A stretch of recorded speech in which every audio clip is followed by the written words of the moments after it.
Bwana Yesu asifiwe sana.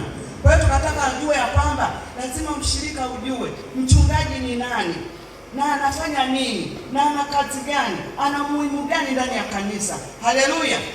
Tukaingia katika kitabu cha Petro wa kwanza 2 ile mstari wa 25. Mchungaji ni mwangalizi wa roho za watu. Amina.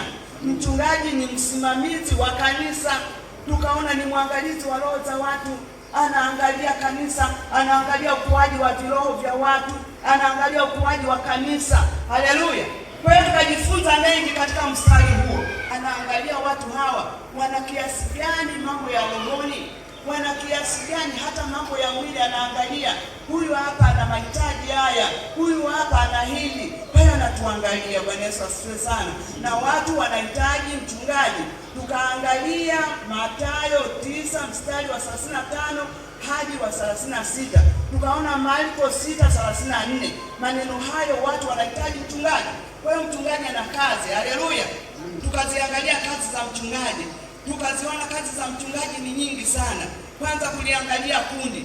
Anajua niangalie kundi. Pia anapoangalia kundi, kuna watu waliotawanyika, kuna watu walioondoka. Kwa hiyo anahangaika.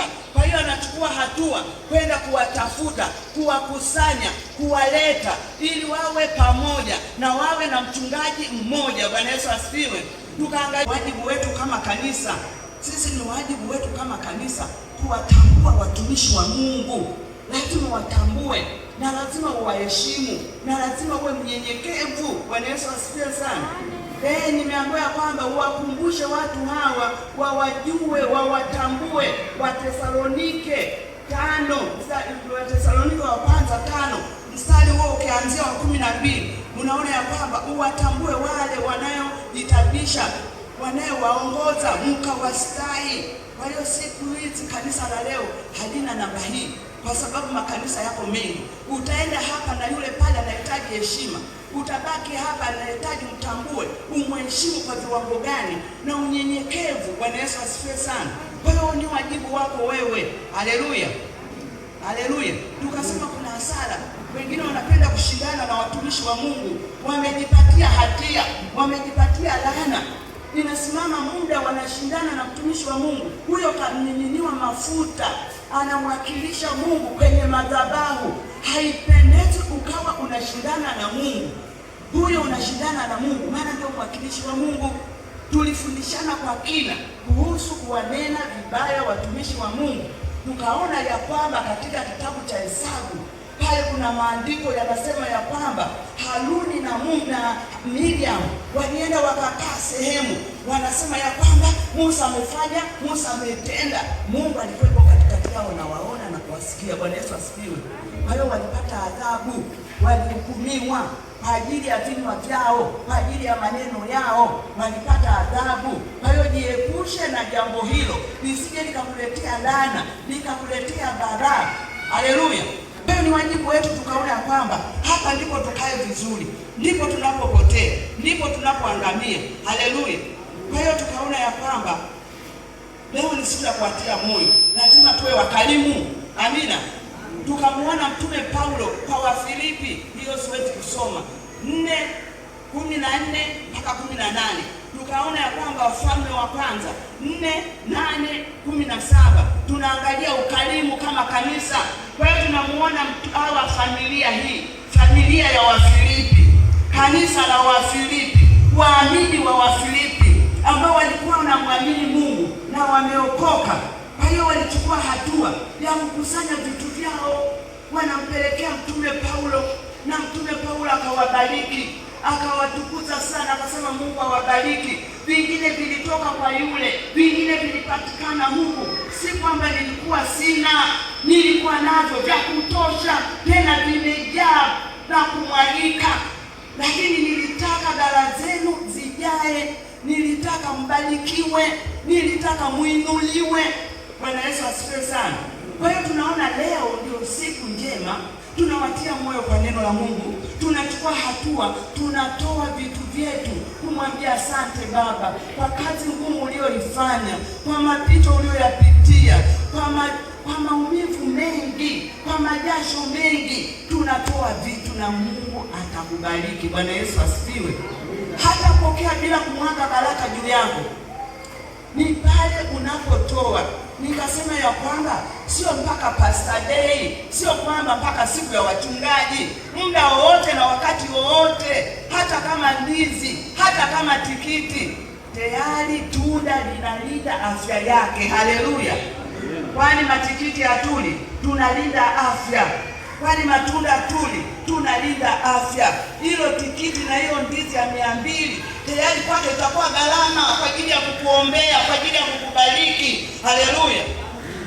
Kwa hiyo uangalia ukarimu wako kwa ajili ya watumishi wa Mungu. Wanahitaji ukarimu. Bwana Yesu asifiwe sana. Na kama hautafanya hivyo, utasoma kitabu cha Nehemia. Amina. Utasoma kitabu cha Nehemia, utakutana na maneno kama hayo, utamfanya we mvivu. Haleluya, haleluya, amina. Kwa hiyo usipofanya hivyo, kuna hasara, kuna hasara. Nehemia 13 mstari wa 10 anakuambia Walawi hawakupewa haki zao, hawakupewa haki zao. Ina maana hawakuhudumiwa vizuri. Kwa hiyo tukaona Walawi, waimbaji, sijui walimu, wakaondoka mashambani kwenda kuhangaikia mambo ya mwili, kwenda kuhangaika kwa ajili ya familia. Wakaliacha kanisa bila maombi, bila kuombea washirika, bila kukaa na kutulia kwa ajili ya neno la Mungu, ili aangalie uwepo wa Mungu, akaye atulie, azungumze na Mungu. Nifanyeje kwa ajili ya watoto hawa? Nifanyeje kwa ajili ya hilo? Hana muda huo. Kwa hiyo wakatawanyika huku na kule kwenda kutafuta mkate. Kwa hiyo kanisa kama hilo halitaendelea. Kanisa kama hilo, washirika wanadhoofika. Utakuta wanahangaika kwa sababu wamekosa huduma. Bwana Yesu asifiwe sana. Sababu ya kutokuwahudumia watumishi wa Mungu. Kwa hiyo kuna hasara na kuna faida unapowahudumia. Haleluya. Na kuna faida, sio unavyotoa unavitupa, unapoteza. Kuna baraka ambayo wewe hutaiona, lakini utaona hata magonjwa yanatoka, utaona unakuwa kiroho. Bwana Yesu asifiwe sana. Kwa hiyo ni wajibu wako, tambua hilo. Usiangalie ninacho kidogo. Mtume Paulo akasema vyote hivi mlivyoniletea mimi nilikuwa navyo, lakini mlichokihitaji mlitaka kubarikiwa, ndicho mlichokuwa mnatamani mbarikiwe. Kwa hiyo na yeye akawaombea baraka ziwapate, baraka ziwatafute. Bwana Yesu asifiwe sana. Naingia leo siku ya 4 ambayo utakuwa anasema usiogope, usifadhaike. Mtumishi wa Mungu, usiogope. Ushindi wa mfalme ni leo. Mungu amekupigania, Mungu amekushindia. Kwa hiyo usiogope, usifadhaike kabisa. Tunaenda kuangalia maneno ya Mungu. Maneno ya Mungu anasema usifadhaike katika dhoruba, katika changamoto ulizozipitia kwa mwaka mzima. Si kwamba hujapita kwenye magumu, umepita kwenye magumu, umepita kwenye changamoto, umepitia kwenye kila namna ya changamoto, kwenye dhiki, kwenye shida. Lakini neno la Mungu asubuhi ya leo linakwambia usifadhaike moyoni mwako. Hebu endelea kumwamini Mungu. Maneno haya aliyasema Yesu katika kitabu kile cha Yohana 14. Akasema msifadhaike moyoni mwenu, mwaminini Mungu, niaminini na mimi. Akasema tena kitabu cha Yohana ile 16:33, anasema jamani, mimi nimeushinda ulimwengu. Najua duniani kuna mambo mengi, duniani kuna dhiki, lakini mimi nimeushinda ulimwengu. Maneno ya Yesu hiyo, anajipa moyo. Leo anakupa moyo, jipe moyo. Jipe moyo. Yeye alishinda ulimwengu, alipita kwenye changamoto, alipita kwenye magumu. Tunaona aliwambwa, alipigwa, alisukumwa bila hatia, alidhalilishwa, alivuliwa nguo, akabaki na vazi la aibu. Bado alipigwa, bado kutemewa mate, lakini bado anasema jipeni moyo, mimi nimeushinda ulimwengu. Na maana aliyashinda yale magumu, kama magumu unayoyapitia leo. Tunataka tukutie moyo kama kanisa, usifadhaike sana, wala usiwe na maumivu ya kutosha. Mungu yuko pamoja na wewe. Mungu anakujua, Mungu anakutambua. Kwa hiyo tunapoenda kukutia moyo katika jambo hili, tunaamini Mungu atafanya kwa ajili yako. Bwana Yesu asifiwe sana. Haleluya. Kwa hiyo tunaenda kumtia moyo leo. Ni siku nzuri, tunasoma katika kitabu cha Yoshua. Ndio tunakutana na maneno hayo kwa ajili ya mtumishi wa Mungu. Bwana Yesu asifiwe sana. Kwa hiyo anakazia mara 3. Uwe na moyo wa ushujaa, uwe na moyo wa ushujaa, uwe na moyo wa ushujaa, ukapambane. Anajua kazi ambayo alikuwa anaifanya Musa. Bwana Yesu asifiwe sana. Alikuwa anaijua kazi aliyokuwa anaifanya Musa. Kwa hiyo alikuwa anamwambia ukapambane. Mtumishi wa Mungu, pambana. Kanisa ndio hilo, kwa gharama ya namna yote upambane na kanisa.